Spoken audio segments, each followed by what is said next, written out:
welcome to the webinar series, Framing the Future. My name is Gary Allen, I'm the president of the Maryland Forestry Foundation. It's my privilege to welcome you to the latest in our series of webinars on issues that we think will affect the future of forestry. One of the most fundamental of those issues is how we approach the stewardship of the living resource of the forests in Maryland. This is a particularly important question in light of the forestry legislation now being proposed in the state legislature, both on the education of landowners and on the preservation of forests and its protection on every developed parcel here in Maryland.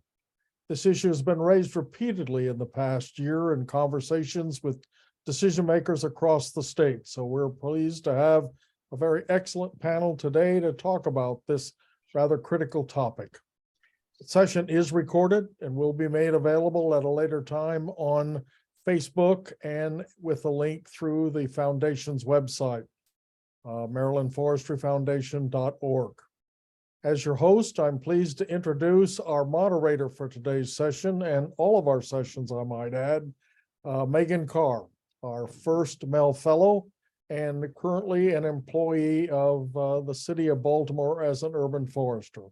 Let me turn it over to Megan to introduce our panel today and welcome again all of you for joining us. And we hope that you'll continue on the third Thursday of every month to look forward to this series in the future. Thank you. And Megan, take it away. All right. Thanks, Gary. And yeah, thanks to everyone for being here today, especially our speakers. I'll just make a couple of brief notes for folks as you're participating in the webinar as viewers. We are in the webinar format, so we're not able to unmute you or have you participate directly, but we absolutely welcome your participation via the Q&A chat box. So any questions that you would like to have addressed by our speakers today, please do enter those in the chat. Feel free to do so throughout the discussions today. Some of our speakers may choose to respond via the chat function, or we can address those during the Q&A session at the end of our presentations today. And we will jump right into the presentations. So today, of course, we're talking about forest stewardship, a topic near and dear to everyone's hearts here, I'm sure. And I'll just note that stewardship can take a lot of different forms depending on their contexts. So urban versus rural stewardship and public versus private stewardship. Fundamentally, though, our discussion today is really focused on how we define good stewardship and, most importantly, how we support it. So first up, we're joined by Dan Ryder, who's the program manager of the Forest Stewardship and Utilization Program with the Maryland Forest Service. He provided us a little info, too, about the Forest Stewardship Program, which is the primary portal of the Maryland Forest Service for delivering technical and financial assistance to private landowners. Their goal is for any of the 150,000 plus forest owners to have access to the best expertise and services of professional foresters, and they encourage maximum usage of their services. They follow the principle that utilization of the many products and values that flow from forests is key to the betterment of our society. And while that might sound like a lofty goal, it really is true. And the ecological outputs flowing from forests are more critical today than ever. And the forest that returns value to the owner is usually better cared for by the owner. And that leads to higher quality habitat, more and better water, and more and better opportunities for recreation. The list is actually much longer, but these are the values most important to most Maryland citizens, and this is where the program focuses. So Dan is the manager for those programs and very enthusiastic about it. A little bit more about Dan. He's bringing 15 years of varied experiences from the business of forestry. He came into the Forest Service in 2003. Since then, he's managed both the stewardship and the forest products utilization programs. He currently serves on a number of boards and committees, including the Board of Licensed Foresters. He's president of the Rural Maryland Foundation, serves on grant review committees, the Midshore Regional Council, a loan review committee, the Southern Maryland Agricultural Development Commission, the Maryland Wood Energy Coalition. He's also a member of the Maryland Forest Association and the Society of American Foresters. So thank you for being here, Dan, and we will turn it over to you. Okay, well, thank you, Megan. And Gary, let me get myself situated here. Okay, can everybody, can you see my slides? Not Not just yet on my end. Okay, how about now?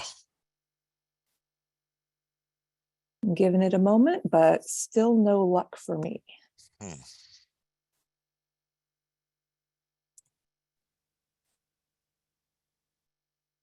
Well, while we're figuring this out,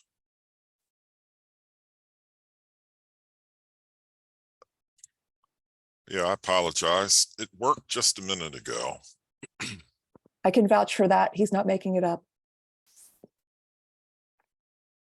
Okay, there we go. So yeah, we have your Okay, full view. great. So All right, let me,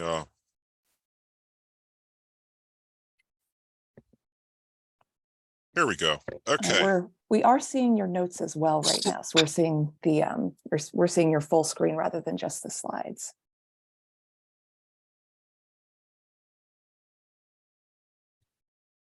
well, I don't know how to fix that. I apologize. And rather than taking up time, let me just go through this. Apologize for any distraction. So my comments today are about forest stewardship. I'm not going to get into the details of the mechanics of the Maryland Forest Service stewardship program itself. I'm just going to focus mainly on what are our broad goals and objectives? How do we structure the multiple outlets for helping landowners achieve their goals? And why do we do all that anyway? So really, let's start with what is stewardship anyway? And if you do a Google search, you'll find all sorts of definitions, lots of different perspectives on it. I tried to summarize it with this statement. It's active management of forests to keep them productive and healthy. And my definition, I'll further summarize that to being people taking action to sustain forests. And the whole idea here is we want to preserve the values that flow from those forests. And so what are the values? Well, there's a lot. There's a whole lot. And you know, values are based on everybody's individual perspective. The main ones that we focus on as a state agency would be, and of course we're in Maryland, so first up is water.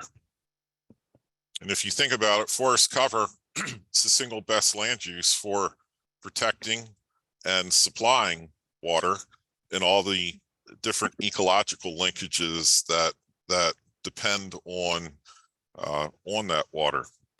It's the largest land use in the Bay watershed in Maryland. It's about 40% of our land cover. And we have policies in place to retain that level and hopefully actually expand it. Some other values, of course, would be climate, specifically with carbon management, wildlife, and just a little point of fact that not many people really think about all that often is about half of all species are forest dependent. Many of those are endangered. So it's not just people that depend on forest, it's everything else as well. Quality of life is so important, and it's also very difficult to, to describe succinctly. Let me just try to do it this way. Imagine, if you will, going through your daily life without having forest in it. Most of the time they're in the background, and that's really important by itself. But then think about where you live and how do you relate to the forest and where you live, where you play, and just throughout your daily life. And then imagine not having those forests, and I think that'll make the point. Outdoor recreation, very popular, very important. And I don't think anybody would disagree with where would you rather recreate? In a nice healthy forest that's obviously healthy, or in a sick or declining forest with a lot of problems. And then of course we have wood. Everybody uses wood, whether you know it or not. And I think the latest measurements say that the average person uses about 2 pounds of wood a day. This is a really important point, because taking care of your forest often requires doing some very hard, difficult, labor-intensive work, costs money, and to achieve the forest health activities, somebody's got to pay the bill, and we rely on markets to help finance that good work that's being done in the woods, and it's very proven. In areas without markets, you have forest decline. So thinking about this, 40% of the landscape being wooded in Maryland, that equates to 2.5 million acres of forest, which is a lot. And 75% of that forest is owned by people, individuals just like you and me. And there's about 150,000 of them in Maryland alone. That's really key, because it's those people that are making the decisions, and what they decide to do or not do really truly is direct peek at what the future is going to look like. So with that in mind, our strategy is let's try to engage those decision makers, and once we have their attention, then what we want to do is we want to motivate them to take action, to take care of their woods. And if you think about the typical landowner, the first decision that they have to make is they have to decide that they actually want to own the woods to begin with. And there's a lot of different reasons why people choose to own woods. In Maryland, it's very often, well, the woods happen to, I need a house, and so I'm going to go buy a house, and then a patch of woods come along with that house. In other instances, that's a real common reason why people own woods is they just want a place. They just want to have a place where they can escape, where they can relax, where they can get away from it all, whether it's hunting or just having a weekend getaway. Imagine somebody going out to Garrett County and buying that 40-acre tract of woodland so that they could have a nice getaway. So once they've decided that they want to own the woods, and they do, then the next key step is they need to become aware of what they own, and they need to have an understanding that that they're responsible, for it. An analogy that I like to use is, if you decide that you want to own a cat, you don't just go out and get a cat. You go out, you get the cat, but then you also develop an understanding of, well, what do I need to do to take care of this cat? And I know it's a real simplistic analogy, but really it's the same thing. Now that I own the woods, well, is it healthy? If not, why not? How do I know? And what am I going to do now that I know, that I actually need to take an active role in taking care of my woods? And that's the key, act. And when people make decisions to act or not to act, really what they're doing is they're making decisions about how they need and want to allocate their resources, specifically their time and their money. Everybody has choices to make, and am I going to spend 3 weekends and $3,000 to go in and correct the problem in my woods, or take advantage of the good things that are already happening and accelerate those? Or am I going to take that $3,000 and put a new roof on my house? So these are real decisions that real people have to make, and the outcome of those decisions literally translate into the future of the forest itself. So knowing that most of the woods are owned by private individuals making these decisions, it's really good to understand, well, who are they, and what motivates them? So I took a couple screenshots from the Family Forest Center. If you want to Google the National Woodland Owner Survey, you'll go to a web page on the U.S. Forest website, and they take a lot of really deep dives into trying to understand and then communicate what goes on inside the minds of people who own the forest. So the graphic on the left, hard to read, I'm sure, sorry about that, but what it shows is most woodland is owned privately, and most of those private landowners are very small individual family ownerships. And top 5 reasons for owning woods, right at the very top. Oh, by the way, this data this data is very specific to Maryland. So Maryland forest owners, number 1 reason why they chose to buy is the beauty and the scenery. And then right behind it is wildlife habitat. And then coincident with that is the privacy that they get from it. They're also interested in nature generally.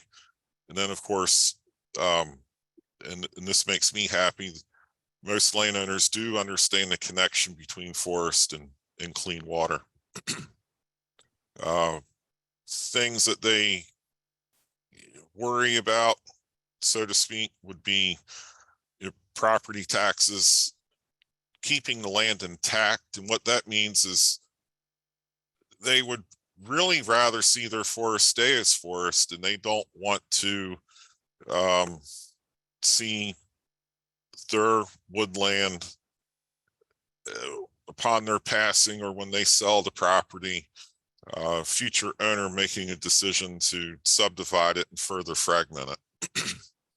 Also, a key concern is insects and diseases, and I'll add a comment to that. Embedded in that is the increasing instances of invasive species, and how the invasives are doing really bad things in our woods. Regulation's always on people's minds. Nobody likes to be told what they can and cannot do. And then of course, development, and that ties back into keeping the land intact. So that's where Maryland landowners are. What I want to point out is nowhere on this slide do you see a top motivation being timber income. This is a really important point, and I'll touch on it again, but people are owning and managing their woods not necessarily to generate income. They have other values that they want to maximize. That said, well, I can think of exactly 3 landowners that I know in the state that their primary purpose for owning the woodland is for income. 3 out of 150,000, right? But all the other thousands of landowners that I know or interface with, I've yet to meet one that is also not very much aware that there is financial value, and while they may not be interested in maximizing that financial value, they're certainly keeping that in mind, and they don't want to do anything that might degrade that financial value. We'll get into that a little bit more in a minute. So again, like I mentioned, I'm not going to get into the mechanics of our program, but I just want to give a good background of where we come from in terms of how do we induce people or motivate people to, you know, think about their woods and actually take care of them. What's not in our playbook is central planning. You know, we don't require people to take care of their woods. There's no overarching law or policy that says, well, now that you own a piece of the national treasure, you shall be obligated to take care of it. We rely more on, you know, what I'll label as rugged individualism. In other words, we like to tap into people's own sense of, well, this is mine and I want to take care of it and I want to improve it and I want to protect all of the different values that come from this forest that I value. So if it's mine, I'm responsible for it and I want to do the right thing. And this gets right back to what I was mentioning before. I've labeled it here as home economics, which is, you know, the allocation of resource, specifically time and money. So thinking about that, then it really boils down to, well, we can either incentivize landowners to take a more active role, or we can actually induce them to do so.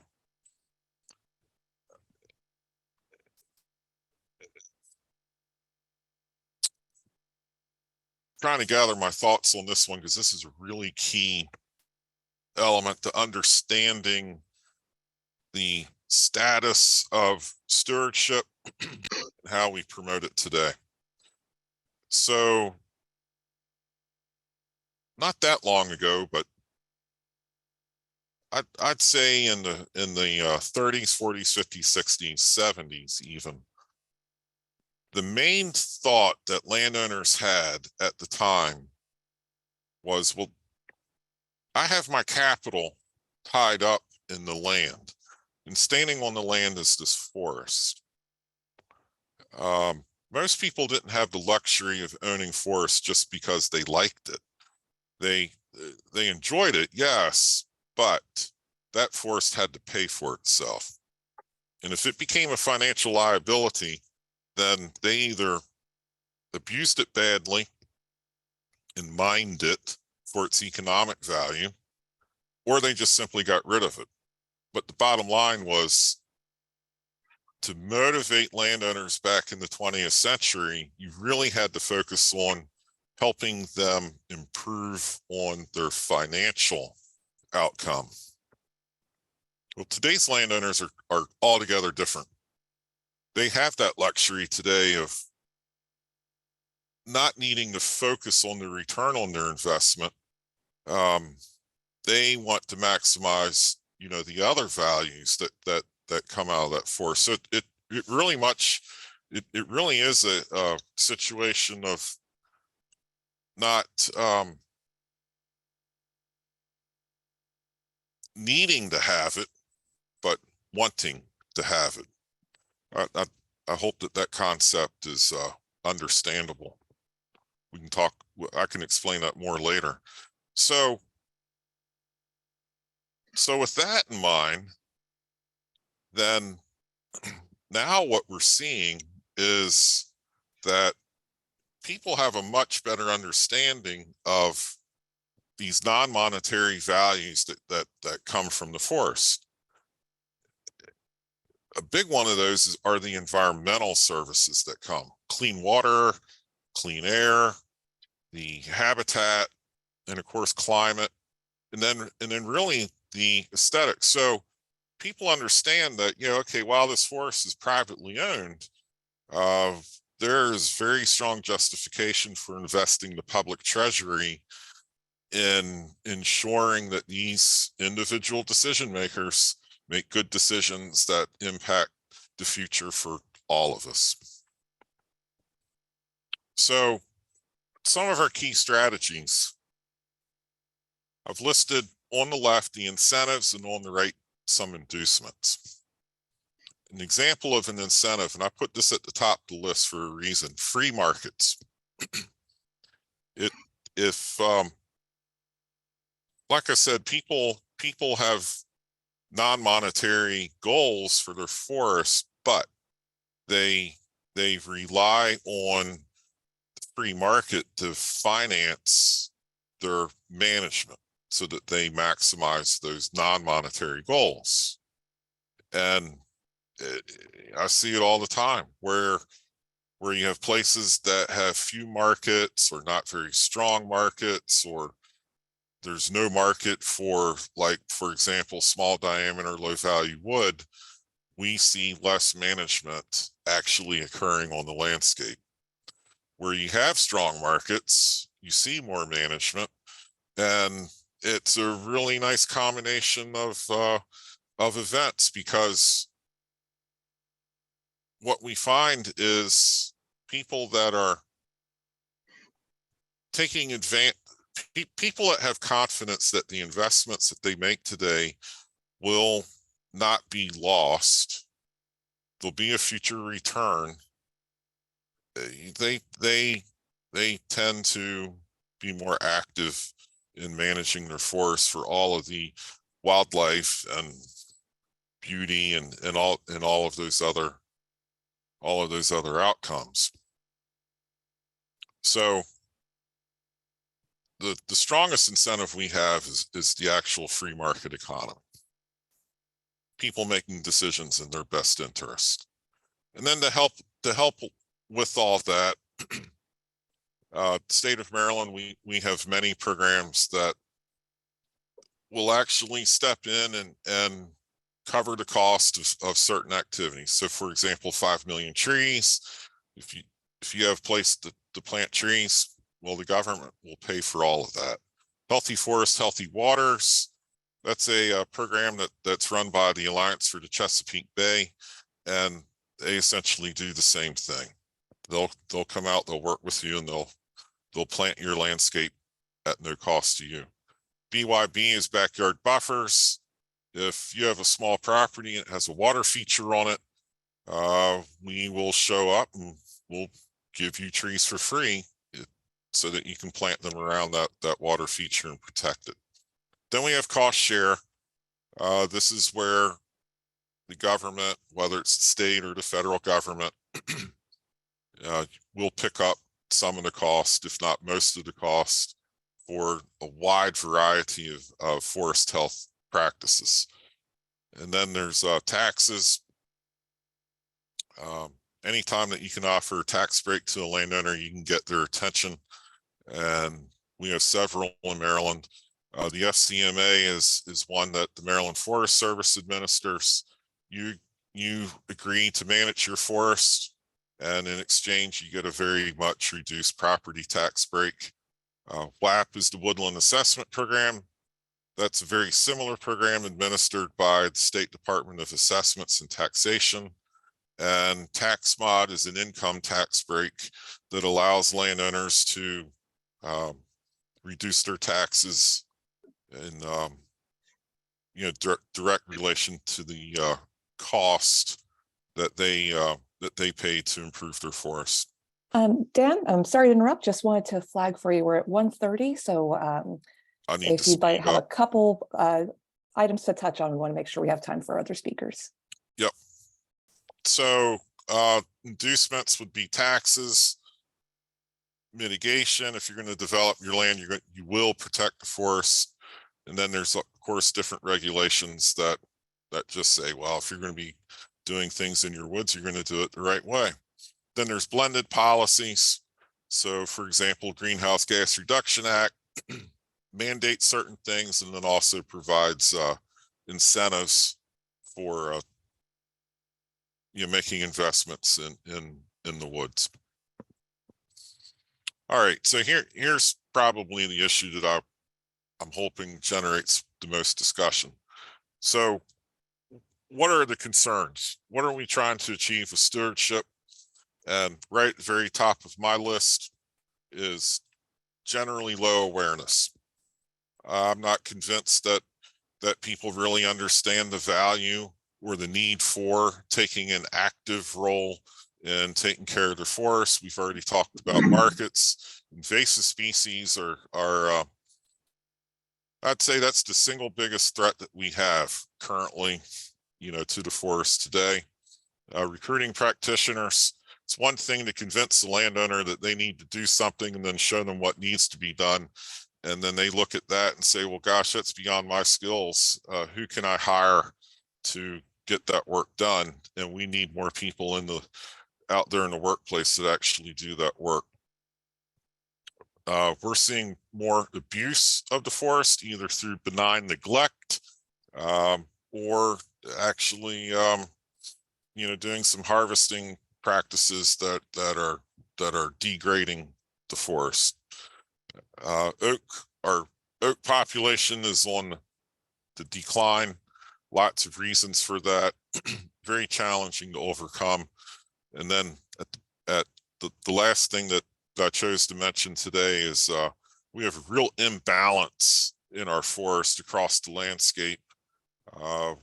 We're seeing less and less acres of forest in a young stand condition, and that's not good for the future. I know this is being recorded, so I added a few websites that I'm going to encourage people to come back to and visit. This is a Journal of Forestry article. I would really strongly encourage people to take the time to Google this and read that article. It does a really, really good job of tying all these thoughts together. And then the rest are organizations right here in Maryland that work really hard to make all this happen. One that I'll point out is the Maryland Forest Association. They do a really good job of explaining in lay language why all of this matters.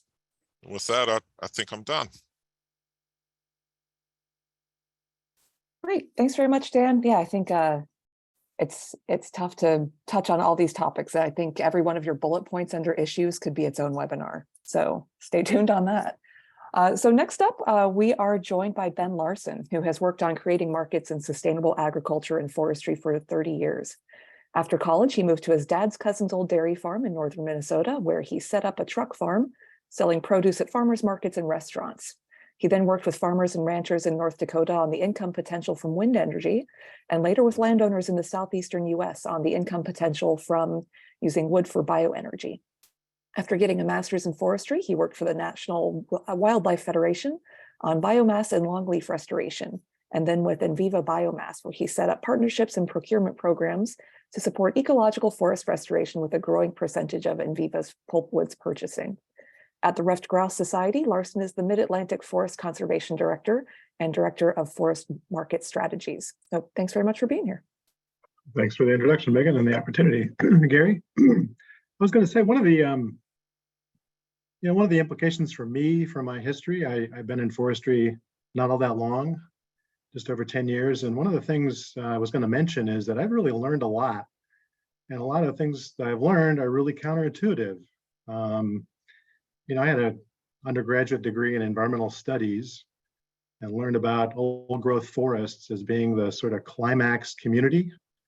And the real implication, and I think this is probably pretty broadly shared in the population, is that, those old growth forests are the most desirable kind of forest on the landscape. Like, that's the real goal for so many reasons for forest management and aesthetics and wildlife and carbon and water quality and all the rest of it. And, I totally share that aesthetic. I took my daughter out to see the redwoods in California and Southern Oregon last summer, and fantastic. And I love the huge old hemlocks in Pennsylvania. They can't even, 3 or 4 people can't even get their arms around. So I totally get that. And I sort of wanted to kind of couch my presentation in personal terms, because I've really learned a lot going to forestry school and now working at Rough Grouse Society. There's a lot of other things going on out there, and there may not be apparent readily as we drive in the highways and enjoy our, forests at state parks and state forests and that kind of thing. And so I just wanted to sort of explain that I've really learned a lot myself, and I think that may be the most appropriate way to sort of frame this whole presentation. So the Rough Grouse Society is explain a little bit about us, and then I'll kind of pick up where Dan was mentioning about the importance of young forests and disturbance, what that is, and how that relates to management.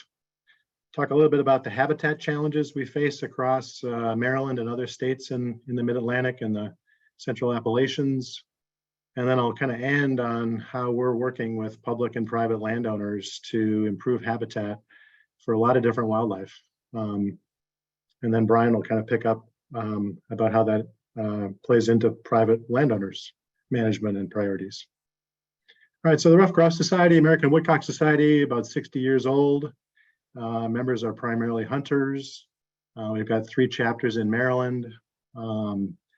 And we work on a lot of different wildlife, even though we have two game birds in our name. We're really concerned about conservation ethics. We really want to unite conservationists and improve wildlife habitat and forest health. We really strongly believe in diverse forests that provide services to society and economic products, as well as habitat. And then we have these guiding pillars of healthy forests, abundant wildlife, and our conservation ethic. And again, we have 2 game birds in our name, but we're really working on forest management that benefits non-game birds and a lot of other wildlife. It's remarkable how similar needs are for a lot of different wildlife. I'm not a wildlife biologist, I'm a forester. That's why I've been learning a lot of these things that I'll be happy to share and summarize with you guys today. All right, so I wanted to start here because this is what most of our forests in Western Maryland and other states in the region, especially in the Piedmont and the Appalachians, what they look like. And until recently, I wouldn't have been able to figure out what's wrong with that picture. I would have looked at that and saw, that's a healthy forest landscape. Look at the forest is continuous, it's green. It kind of goes as far as the eye can see. And what I've learned is that there's actually a lot wrong with that picture. Some things are great. There is a lot of forest. There's not a lot of, urban development and loss of forest, but there's really a lot more to it than that from a stewardship and a sort of social benefits perspective that I'll describe. So I wanted to start with this. I'm going to pause and let everybody read this because I think this is critical to have a sort of accurate, historic, and ecological grounding in what our forest ecosystems have been for millennia. So I'm just going to pause and let everybody read this for a couple minutes.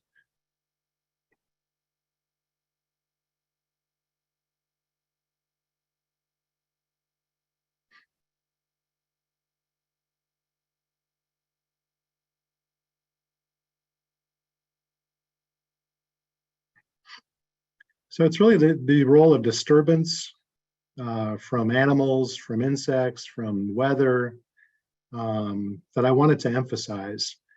As I mentioned earlier, we tend to think of old growth forests as being, the outcome and the purpose of managing forests. And that's the ultimate condition. And that's what we want as much as possible.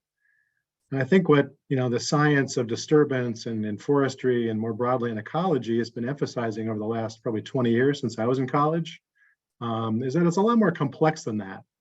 There's a lot of historical factors and even human management that has made ecosystems a lot more varied, productive, and actually more functional. Native Americans in particular have been setting fires in our forests for hundreds, probably thousands of years. And they did it because they got more services, they got more food and protection from forests, from managing them with fire.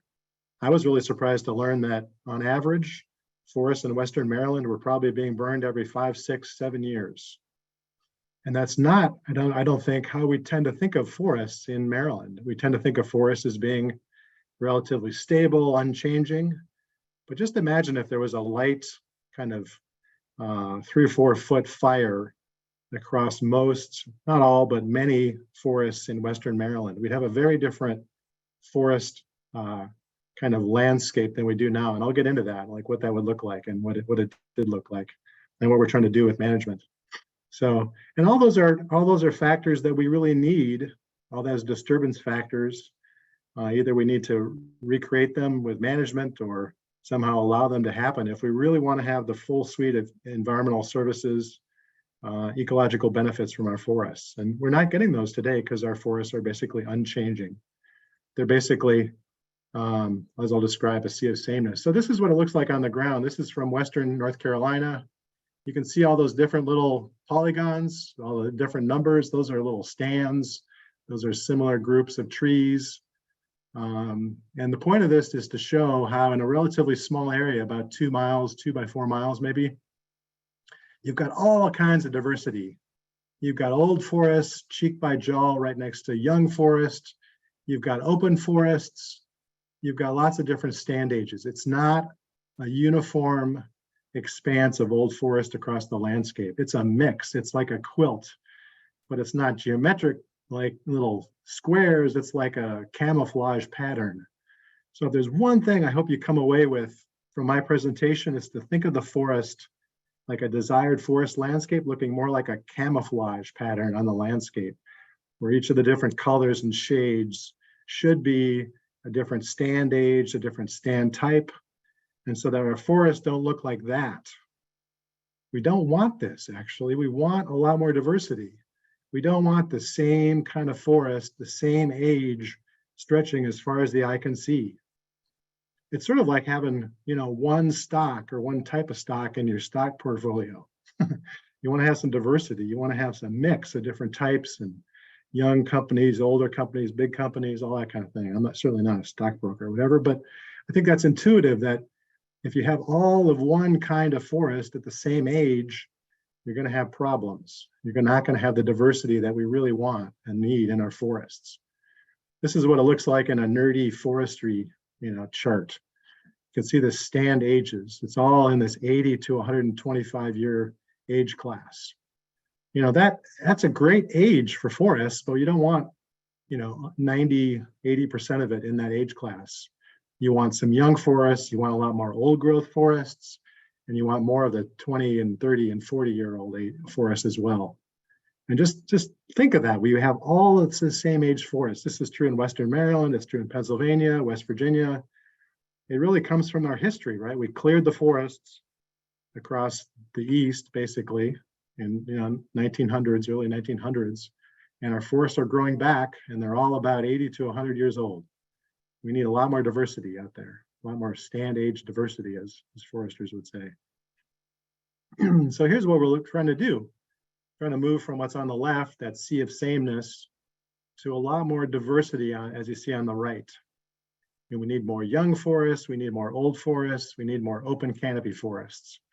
It's like, I don't know, it's sort of like society. We want to have more diversity in society. We want to have more diversity on our forest landscape. We don't want to have just all the same kind of people, all the same ages. We want to have a mix. We want to have diversity, and we want to have it like interspersed in the forest for wildlife. That's one thing I've learned. All right, so here's some of the implications of that sea of sameness. Our namesake wildlife, ruffed grouse, American woodcock, they're not endangered, but they're in trouble. They're a species of greatest conservation need in many states. And there are non-game birds as well, golden-winged warblers. Same kind of thing. They need young forest. There's wood thrush. Wood thrush nest in the old forest, but then they take their fledglings to young forest. And they don't have enough young forest either. So they're also a species of greatest conservation need. It's happening in many areas, many states, not just Maryland. Grouse are basically extinct in Indiana. They're headed for extinction in New Jersey. All right, so here's some of the challenges. This forest may look okay, but if you look out there, you don't see any older trees, you don't see any larger diameter trees. It's basically a bunch of scraggly trees because you can see the stumps. The healthy, larger trees have been taken. And unfortunately, a lot of people think this is good forest management because they left a lot of trees. There's not a clear cut. However, Again, think back to your stock portfolio. Would you sell off your best companies and only keep the scraggly ones? You want to have a mix. You want to have high quality older trees to provide seed like acorns to grow the next generation of trees. This is way too common. This happens especially when you don't have a forester, when somebody gets a knock on the door and says, hey, I'll just leave, just take a few trees and leave most of them. Because we don't realize the importance of good forest management, don't have enough foresters, too many landowners agree to have this happen, and they think they're doing the right thing. So in terms of habitat, as I mentioned earlier, as Dan mentioned, we need more young forests. This is a regrowing stand. You can see a lot of shrubby sized trees there. Really critical. Grouse take their broods, take their little chicks into these forests for food and for shelter. Golden wing warblers nest in these kind of shrubby stands. They don't nest if they don't have these kind of stands. You need more young forests. On the left is a quote unquote clear cut, a regeneration harvest in West Virginia. 9 years later, you see the 9-year-old stand. That is great habitat. Provides cover for young birds, chicks, so they can forage for insects and worms. The hawks can't get at them. That's a really critical need that we don't have much of across the landscape. We need more open forests. Maryland used to have a lot of forests that look kind of like this, especially on dry sites that might have been burned more frequently or more intensely. Very few open canopy forests like this. We need a lot more oak forests in particular that look like this. All right, so what are we doing? What's our goal? We're trying to increase the management with fire and good forest management and good management, good logging, to increase the amount of old forests, because we don't have much of that. And we're trying to increase the amount of young forests, and then have, a good chunk of middle-aged forests, but not have it be dominated by the 80 to 120-year-old forests. And to do that, you need good forest management. You need to have somebody who can help you with a management decision. That's a forester usually. You need to have markets to help implement the plan. And you need to have some logging, because all this is incredibly expensive if you can't have a product that pays for the work.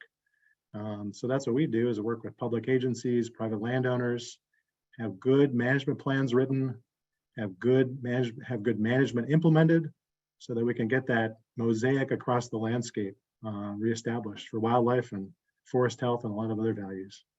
So I'll end there and turn it over to Brian.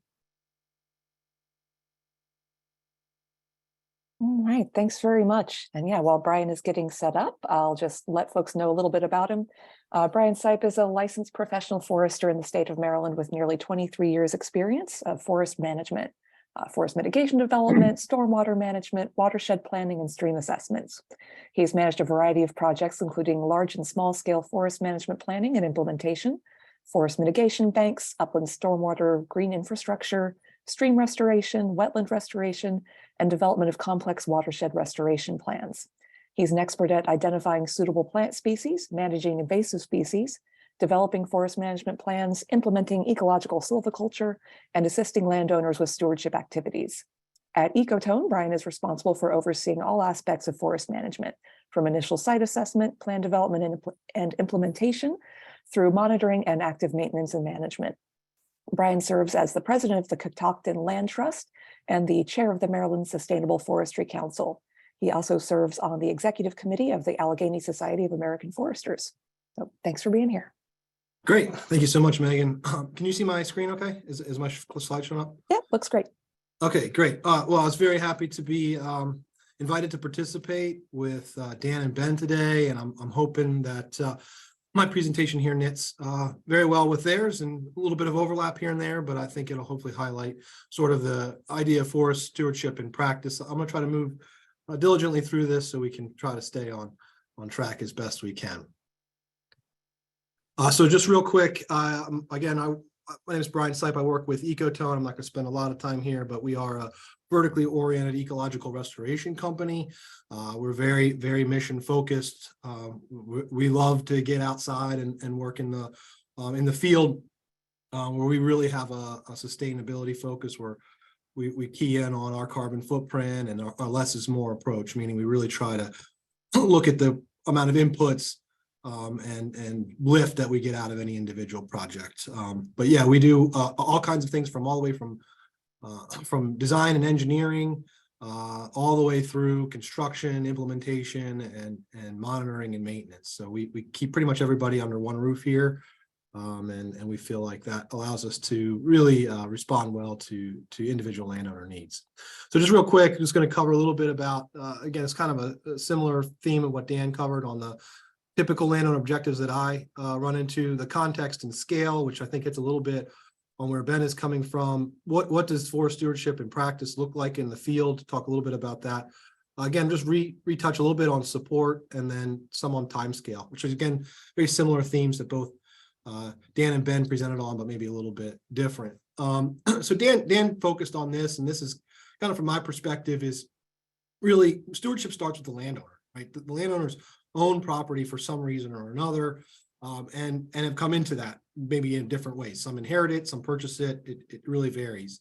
But Dan kind of hit the nail on the head in terms of what I see. Most folks, when they own property for woods or own wooded property, that they're interested in things other than timber production. That may be something they are interested in or become interested in, but usually wildlife, recreation, as Dan indicated. A lot of people just want to keep their properties healthy and good condition, and to protect what they have. Some folks just want it to look nice. They want to be able to look out from their house and see a pretty healthy forest. Dan mentioned privacy. Privacy is a big thing for people. People own woods so they can get away. And being able to have a sense of privacy is really important. Timber production does come up for sure, depending on where the landowners are located. And certainly as they become more aware, often landowners become more interested in timber production. And then some, particularly, I see more of this, are interested in non-timber forest products. Seem to see a lot more interest in wood foraging now, people looking for food products and other things in the woods that they can gather and use for food. But usually it starts with a meeting with landowners where you talk about how long have you owned the property, how did you get it, why do you own the property, what do you enjoy about it, or what do you want to enjoy about it, and what do you want to accomplish. So these are all things that set stage for good forest stewardship.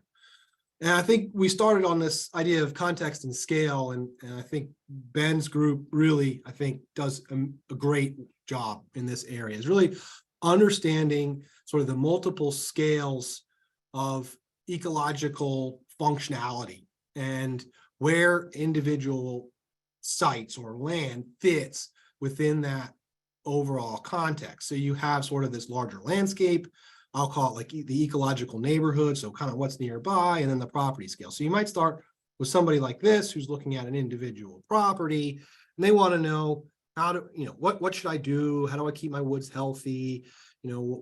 Where can I plant some more trees? These are the issues that they might be thinking of. But as a good forester, we want to start thinking a little bit broader than that. What's nearby, right? What type of other forest types are there in proximity? Ben just highlighted the importance of this in understanding what are we providing in the overall context in terms of habitat. As I said, many landowners are interested in habitat. So having a better idea of what's in my neighborhood, what are the forest types like in my neighborhood as it compares to here, and how might I adjust my stewardship practices and ideology to reflect a diversity in that landscape? And then even more broad is, in the overall landscape, where do I fit in? Okay, how does larger forest blocks play into this? Where are there maybe species that might migrate through this area during certain times, or may shift into this area as climate changes, or potentially maybe where is there forest pests that aren't in our area yet, but are relatively close, and over the next 5, 10, 15 years, we might expect to see them and need to plant. But the idea is we're thinking not just kind of at the property scale, but at sort of a variety of scales to really kind of get a grasp on what are the stewardship practices that are going to help accomplish objectives and provide ecological functional lift. We also have to consider that there's a vast diversity across the state in terms of both forest types and overall condition and the reality on the ground. This is a a map that just shows the different forest types in Maryland, and many of all of us from Maryland are kind of aware that Maryland's often called America in miniature. And so the types of stewardship practices and objectives for landowners in Western Maryland may be very different from those in Central and on the Eastern Shore. Different geologies, different topography, different cultures, different tree types. All that is different. That's all going to play into stewardship activities. As another reference, there's a great reference material that was produced not too long ago about the Maryland Forest Economic Adjustment Strategy. There's a lot of information about how forests and the forestry community varies across the state. And they even took a really great look, I thought this was great, by developing, quote, timber sheds in Maryland, where you have this sort of Central Maryland, Eastern Shore, Southern Maryland, and Western Maryland, where both the markets and the forestry community, the types of woods, all play a role in what sort of objectives and stewardship activities we might see on the ground. And as you go to these different timber sheds, you're going to see a variety of approaches and objectives based on the types of communities that they're in. I don't have time to get into the details in this, but this is a fantastic reference, great material in here. I highly encourage folks to dig into it. It gets into each of these timber sheds individually and describes sort of the nuances and uniqueness of each of these sites. But I'm just going to jump real quickly into stewardship and practice to kind of take this to what does this mean on the ground? What are people actually doing? And as we mentioned before, stewardship for wildlife. Well, what does that mean? When we say we're going to be a steward for wildlife, well, when we're looking at wildlife, we may be looking at things differently than we are for forest products or for other things. In particular, we may be looking more closely at things like large dead or dying trees that provide cavities and places for nesting and refuge for wildlife. Birds, bats, those types of things require these types of habitats, and identifying and maybe even managing for these dead or dying trees is important. If you're just managing for timber products, this may be a cull tree that you want to get rid of. But on the wildlife side, this is something we want to keep, we want to manage for. Things like wildlife openings or food plots are often what we hear landowners want. Creating openings or unique areas within the forest where animals can go find food, often a good spot for a tree stand, but certainly looking at how are our forests functioning? Are we providing a variety of food sources and habitats for a variety of different animals or animals at different points in their life cycle, as Ben had mentioned earlier. Also looking at forest edges, not just the forest, but what's on the edge of the forest. How is the forest functioning with context to adjacent land uses and adjacent cover types? Our company really does quite a lot in the riparian corridor, and we actually see a lot more landowners that are trying to manage either for beavers, either try to keep them because they like the beaver. We're seeing a lot more of that, or trying to manage their impact. But beaver in particular can have a tremendous impact, positive impact on riparian conditions, and can really help maintain the stream functionality in these areas. But beaver need food, and food is pretty much coming from the forest, from the adjacent areas. And so identifying and planning for beaver food is important. Just one example of how we may conduct stewardship practices with specific species in mind. So in other words, while we may be looking at stream restoration measures, the reality is if we don't have food for these animals out here, we're planting in super high densities, et cetera, to create this food source, we're not going to get or keep these animals. Stewardship for recreation was mentioned. This is a huge one. Trails, bird watching, hunting, all these types of things that people own their woods for. They own these woods because they want to use them. So having sustainable locations for trails where they're not going to erode or cause problems, where they may even double as fire breaks. These types of things are the cover, what the trail is actually made of. How is that providing additional benefit? These are all things that play into that stewardship. The bird watching, what types of habitats do you have? Do you have a diversity of habitat? Are we only going to be really attracting one type of bird versus a multitude of species because we have a variety of habitats or cover conditions? This was mentioned by Dan. Stewardship, I'll just call it for land management. Understanding what do you own? What do I own? What is mine and what is my neighbor's? That's a big thing. So having well-marked boundaries Understanding where does my property end and where does my neighbor's property begin is important. You cannot conduct stewardship if you don't know where your responsibility begins and ends. It's certainly from a liability standpoint, you don't want to be doing things on your neighbor's property without permission or approval. So it's important to identify your boundaries and understand what it is that you own. That's a key part of stewardship. What is it that's my responsibility? I deal a lot in this area, stewardship for forest health. Unfortunately, we're seeing a lot of this. These are some photos I've taken just recently of dead ash stands. These are stands that 15 years ago were beautiful stands of ash trees. All the ash trees are dead, and what's coming up in its place is either nothing or a lot of really bad stuff. And trying to figure out how do we manage this situation. Having some of these dead and dying trees standing is okay. Again, we just mentioned for wildlife habitat, but this volume of trees is not a good thing. It's dangerous. You don't want to go in here on a. I was hoping to go to one of these sites actually yesterday, and I didn't go because it was so windy. This is an area that's of growing concern in the state as it relates to both things like emerald ash borer, but also on the shore as we get sea level rise and we get saltwater intrusion, and we're getting a lot of forest die off from that, and trying to deal with how do we salvage this, how do we manage these areas that are experiencing new threats and new issues with regard to rapid tree mortality. And then stewardship of forest products. This is certainly an area that folks are interested, particularly as we look at those timber sheds in Western Maryland on the Eastern Shore, where there is much larger blocks of forest land and really healthy markets. But this really helps to enable all the things that Dan and Ben were talking about, more diverse habitats, money for landowners to conduct these activities, and arguably jobs, money for the state. This again comes out of that economic adjustment strategy, but the forest sector has a $3.86 billion output in Maryland. This is huge, huge sector that our stewardship activities as a whole are supporting. Without good stewardship, we don't have this economic benefit.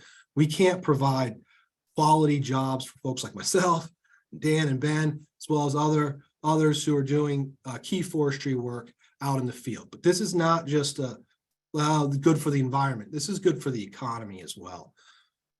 And there's also, as I mentioned before, non-timber forest products. More interest in foraging, mushrooms, roots, berries, and of course, water. Water is probably the most important thing. I put it in this category, probably could be its own category, but forests are what produces good water, right? Our forests, landowners are farming water, right? They are producing high quality water, and certainly a key aspect. So how do we do this? What are some things that we engage in? Certainly tree planting. We all love tree planting. Earth Day's coming up soon, Arbor Day. We're all going to be out planting trees. And planting trees is an important aspect, and it's something that we can all do, and it's very popular. Brush control is a big thing that we see, particularly in the central part of the state where we're battling a lot of invasives. Brush control can be done with these feed con heads or with forestry mowers or mulchers, but really trying to get vast areas of uncontrolled growth under control so that we can go in and restore forests or maintain forests in the face of significant threats from invasive plants is really important. Pre-commercial thinning, this kind of gets to a little bit of the let's manage our forests to try to create health, is as we plant these trees at often relatively high densities, as they grow, we have to tend to those it's a garden, essentially. We have to tend to those. So going in there at the right time and thinning out poor quality material to allow better quality material to grow is what's eventually going to get us to those super high quality, very healthy forests of tomorrow that are going to maybe make it to old growth stage. But this is a really key feature of stewardship, is not just hey, we're going to plant it and then someday we're going to harvest. There's a lot that happens in the middle to make sure that these trees actually get to a point where they're healthy enough to survive for the long term. Managing invasive plants. This is a huge one in Maryland. There are invasive plants all over. There's new ones popping up every day. And I see a lot of sites like this where their invasive plants are so thick you can't even see the understory. And really there's not much growing in those areas. So managing these is a big issue, a big deal in terms of maintaining our forests quality and cover, because without dealing with these issues, we're not going to have forests in the future. As these trees die, there's nothing to replace them. And so this can take a variety of measures. This could be, herbicide, or vine removal by hand. We talked about the brush removal, but this is a key part of forest stewardship, is maintaining the native species and reducing competition from non-native species that aren't providing the ecological benefit that we all want. In some parts of the state, particularly in the Eastern Shore and Western Maryland, we can still do things like prescribed burning. Ben did a great job of talking about this. The state used to burn all the time, right, naturally, and that's stopped. We have, particularly in the central part of the state, we have a lot of population density, and we can't necessarily burn, but in some parts of the state we can. This is a photo from a recent burn from Kevin Moore, who's a retired DNR ranger who helps still do prescribed burning, but this is an important part of the ecological cycle, and wherever we can, we should be trying to prescribe burn, although obviously, you can't do it in all places. My big soapbox that I always stand on is we got to be regenerating tomorrow's forests, right? I see real problems when I go out in the field and I do my regen surveys. I don't see a lot of regeneration in a lot of plots. When I do see regen, you see photos like the one on the far left, where I got this lovely oak seedling, but then when I look next to it, it is an alphabet soup of invasive plants. So even though that seedling's there, it's fighting against some very aggressive plants that often have a competitive edge. And without trying to deal with some of these issues, it's going to be a long battle to make sure that we have tomorrow's forests in these areas. That's if we even have seedlings, because we have a whole mountain of these furry deer running around that love to munch on trees. And again, it varies in the state. In the western part of the state or the eastern shore may not be as bad, but in the central part of the state, deer is a really big issue as it relates to forest regeneration and the understory. Forest pests, I mentioned the emerald ash borer. There's a long line of pests that are just waiting to jump into the state or into the country and destroy our trees. So we're constantly battling forest pests and trying to plan for the future. I mentioned climate change. That's a big one, particularly as we look at sea level rise and the impact on near shore forests. Forest conditions and light. This is pretty much what Ben is talking about. We have a sea of forests that are basically the same age class, same composition, and we don't have this diversity of light characteristics. And so we don't have the diversity of stand conditions or understory conditions.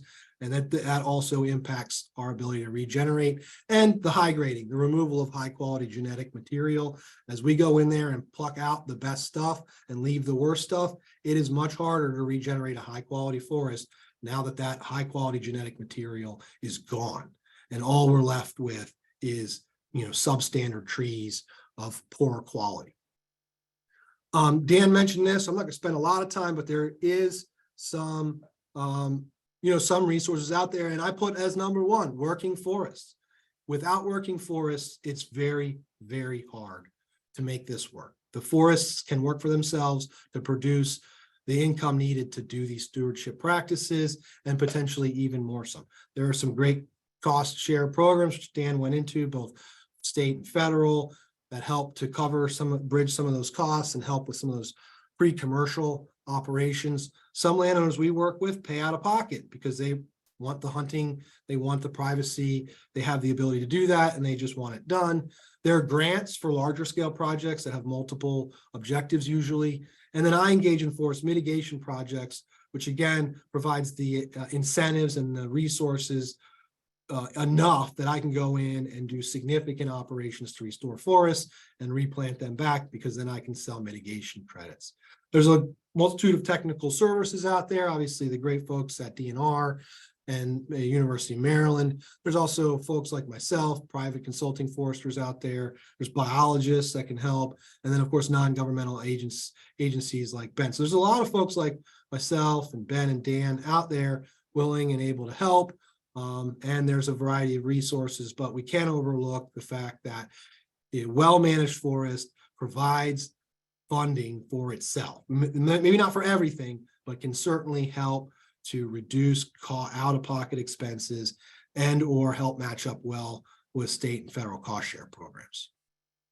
And I like to think of things this way: forests aren't what you see today isn't the forest of tomorrow.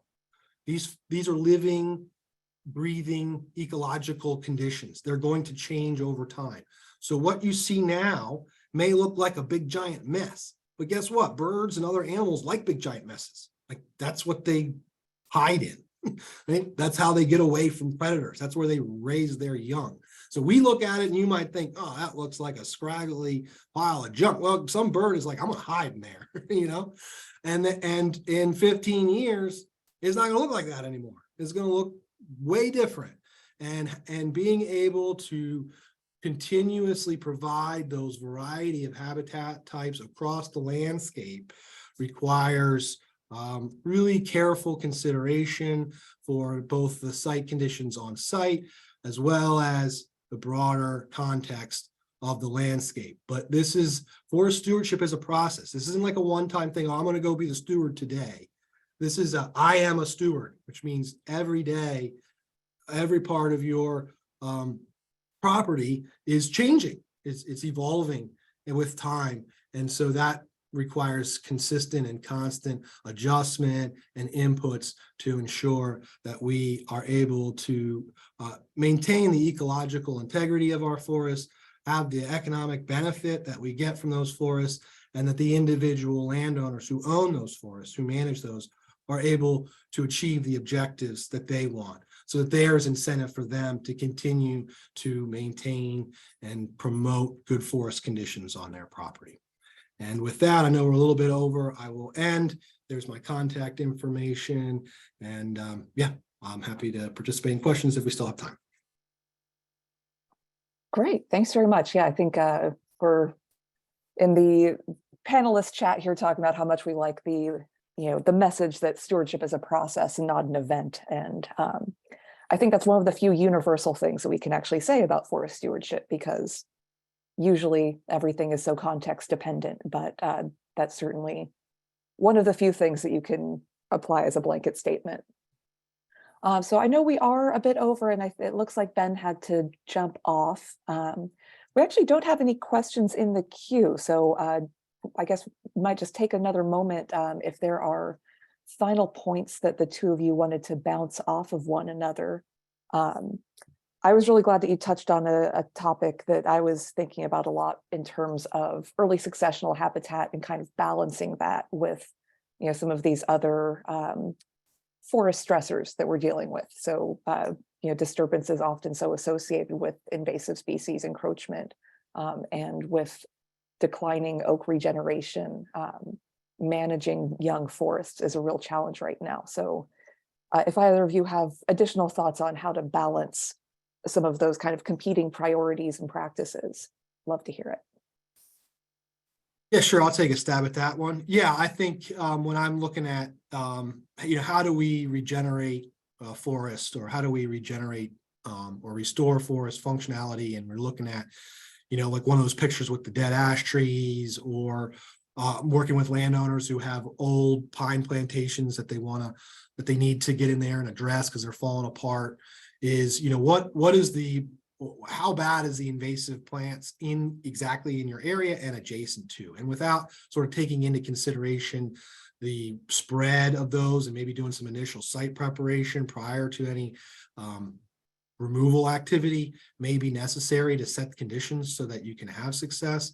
And then there's just no way around having considerations for deer and herbivory damage, whether that's deer or beaver or whatever, is having some plan or some idea of how you're going to manage that. So that could be, some of the landowners I work with are very active hunters, and that can certainly be good. I have spent money on mitigation banks, fencing entire areas to keep deer entirely out. There's certainly other mechanisms, but deer in particularly the central part of the state is a real challenge to regenerating natural forests, and can really create a lot of additional costs associated with protection measures, which are almost unavoidable unless you've got like really aggressive hunting occurring on and around that site. Dan, if you have thoughts. No, the only thing that I'll add to that is, it all begins with whoever owns that land needing to have the confidence that what they do is actually going to result in the outcome that they want. So if they don't have the confidence that, number one, there is a biological solution that they can, that they can deploy, okay, how are we gonna prepare the site? Where do we get the seedlings? What seedlings are going to work well here? That type of thing. But then it becomes, wow, how much money is this going to cost me? How much time is it going to require of me? And after I spend all of that, is it really going to work? And if they don't have confidence that it's really going to work, or confidence that it's going to stay in the landscape, or confidence that either they or their heirs or some future landowner is going to benefit from it, they got other things to do with their time and money. Yeah, great point. And I think we're going to have to cap it there, but thank you again for joining us today. It was a really great discussion. I think a lot of food for thought and future topics for us to address. So Gary, any final comments? Well, I want to thank the panelists and you, Megan. I want to really compliment the panel in helping us understand the challenges of good stewardship and ultimately the variety of activities that are required to actually implement good stewardship. I think the overview that each provided was very refreshing and frankly an education to all of our viewers. So I want to encourage you to come back and join us again to help amplify this in the future as we try to focus in on the specifics of some of the details that you provided an overview of today. So thank you very much for your time, and all of those who've joined us today. I want to again ask you to join us again next month as we look at the technical details behind the forest technical study in our next Framing the Future webinar. Good afternoon and goodbye.